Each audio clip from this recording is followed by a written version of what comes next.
কমিশনের সামনে দাঁড়িয়ে নির্বাচনকে বন্ধ করার জন্য, বানচাল করার জন্য তারা মব তৈরি করেছে। এটা পুরো জাতির জন্য লজ্জা।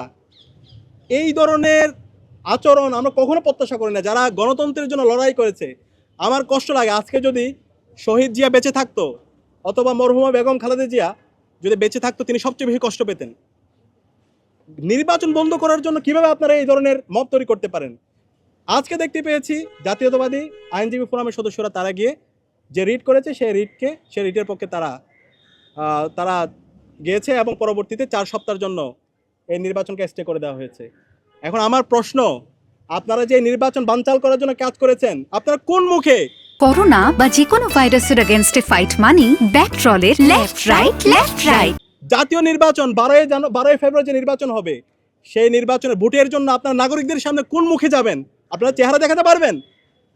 এই জুলাই বিপ্লব পরবর্তী যে আজকে চমৎকার একটা গণতান্ত্রিক পরিবেশ তৈরি হয়েছে, সেই গণতান্ত্রিক পরিবেশকে বানচাল করার জন্য, ছাত্র সংসদ নির্বাচন বন্ধ করার জন্য আপনারা কোর্টে গেলেন, আপনার নির্বাচন কমিশনের সামনে গিয়ে মত তৈরি করলেন। এখন আপনারা কোন মুখে আপনাদের চেহারাগুলো জনগণের সামনে গিয়ে দেখাবেন? আপনারা কি ইশতেহার দিবেন? আর আপনারা কীভাবে বলছেন যে আপনাদের হাতে দেশ নিরাপদ? আপনার ক্যাম্পাসগুলোতে কীভাবে এই গণতান্ত্রিক পরিবেশ রাখবেন? তাহলে তো আমরা সেই যে আগের হাওয়া দেখতে পেয়েছি, সে হাওয়ার দিকে কি আমরা ফিরে যাচ্ছি? আজকের অবস্থানের মাধ্যমে আপনারা শহীদদের সাথে সুস্পষ্ট প্রতারণা করেছেন। আমরা সুস্পষ্টভাবে বলতে চাই, ক্যাম্পাসের মধ্যে যে ছাত্র সংসদ নির্বাচনের যে ধারা শুরু হয়েছে, সে ধারা অব্যাহত রাখতে হবে। বাংলাদেশের প্রতিটি ক্যাম্পাসে শিক্ষার্থীদের নির্বাচিত প্রতিনিধিরাই প্রতিটি ক্যাম্পাসে নেতৃত্ব দিবে এবং এই নির্বাচনের মাধ্যমে আমি আবারও বলছি, এখানে কোনো রাজনৈতিক দল, ছাত্র সংগঠন বিজয়ী হচ্ছে না। এর মাধ্যমে বাংলাদেশের গণতন্ত্র বিজয়ী হচ্ছে, এর মাধ্যমে জুলাই বিজয়ী হচ্ছে, এর মাধ্যমে জুলাইয়ের শহীদদের আকাঙ্ক্ষা বিজয়ী হচ্ছে।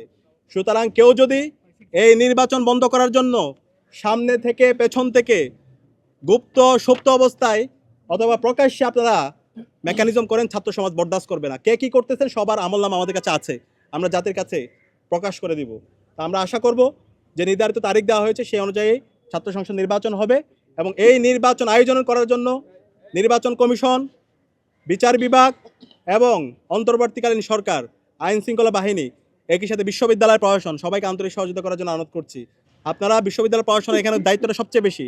বিশ্ববিদ্যালয় প্রশাসন যদি আপনারা বিগত ফেসিবাদী আমল থেকে আপনারা শিক্ষা না নেন, তাহলে আপনারা আপনাদের অবস্থান কী হবে সেটা আপনারাই ছাত্র জনতা ঠিক করে নেবে। আমরা আশা করব আপনারা ছাত্রদের পক্ষে অবস্থান নেবেন। অন্তর্বর্তীকালীন সরকারকে অনুরোধ করব এই জায়গায় দায়িত্বশীল আচরণ করার মাধ্যমে, সঠিক সময়ে নির্বাচন হওয়ার মাধ্যমে, শিক্ষার্থীদের নির্বাচিত প্রতিনিধির মাধ্যমে বাংলাদেশে গণতান্ত্রিক ধারার যে ধারা শুরু হয়েছে গণতান্ত্রিক চর্চার, সে ধারা অব্যাহত রাখতে আপনারা আন্তরিকভাবে সহায়তা করবেন। আর তার যদি ব্যর্থ হয়, দেশের মুক্তিকামী ছাত্র জনতাকে সাথে নিয়ে আমরা সারা দেশব্যাপী দুর্বার আন্দোলন গড়ে তুলব।